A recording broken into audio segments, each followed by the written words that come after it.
To get a sense of how Gulf Coast residents view the government's response, all you have to do is mention what has become a curse word. When I say the word FEMA, what's the first thing that comes to mind? Nothing that I can say on TV. Where's it coming from? FEMA's a joke. FEMA is just despised down here, quite frankly. The federal government gave us a horrible response. Jim Brown hears callers complain about the government's response on his radio show every day.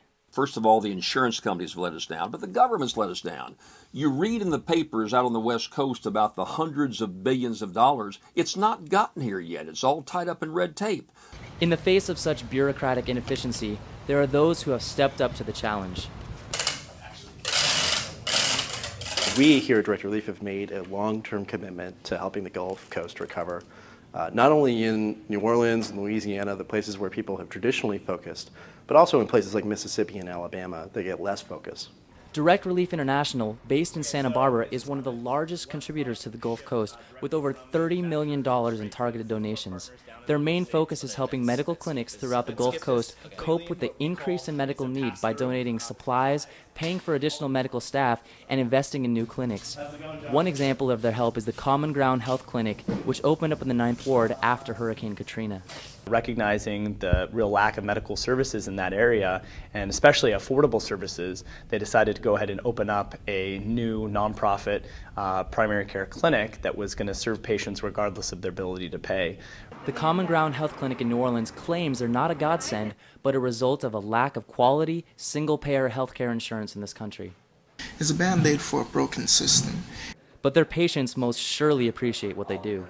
You know, patients can come in and not be concerned about, are they going to be able to be seen, whether they have the money or not to be seen. So.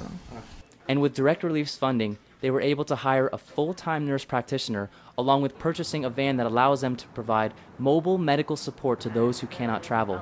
But New Orleans isn't the only place that Direct Relief has helped.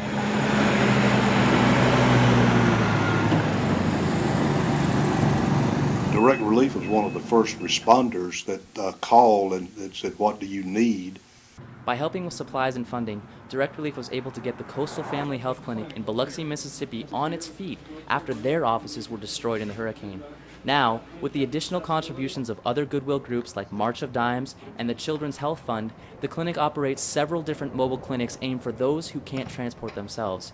Each vehicle is a fully functional clinic with exam rooms, a triage, and even an ultrasound machine.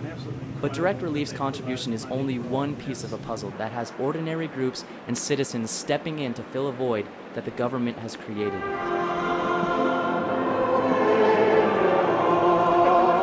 At St. Joseph's Church in New Orleans, a dedication ceremony to a new Katrina Recovery Center marks the 2nd anniversary of the storm. As terrible a tragedy as Katrina was, it was also an opportunity to experience firsthand the mercy of God, the compassion of others, fellowship with one another.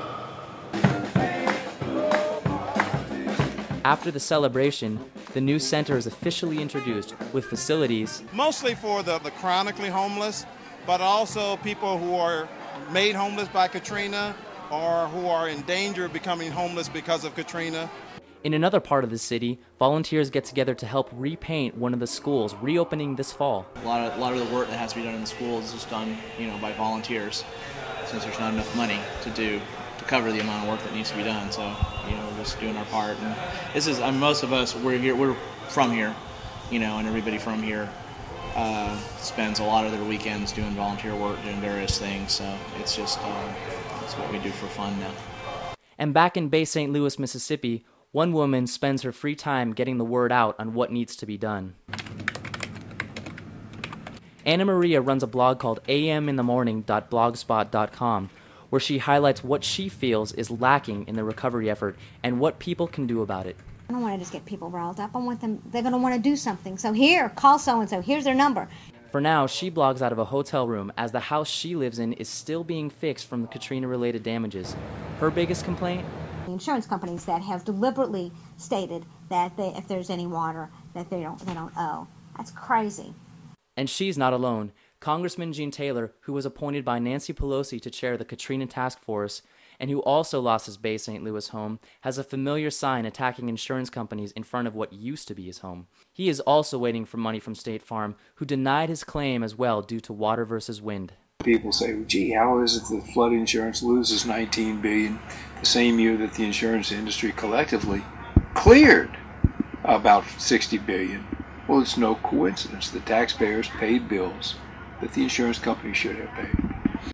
His new office is inside a FEMA trailer where he has been working on upcoming legislation to change the way insurance companies operate. And you can buy an option on your flood insurance for all perils, so that whether the wind did it, the water did it, if you come home to a slab, if you come home and your home was substantially destroyed, it doesn't matter. If you built it the way you were supposed to, if you paid your premiums, and the storm gets it, you're going to get paid. You don't have to hire a lawyer. You don't have to hire an engineer. And like Jody and Betty and Corky and Molly and myself, Senator Lott, you don't have to hire an attorney and wait years to get the check that you should have gotten within days. The multiple peril bill is set to be voted on in the House in September. But for those in the Gulf Coast, life goes on. Recovery ebbs slowly and not surely. 2 years after the storm, the words life as normal is completely redefined for those affected by the storm.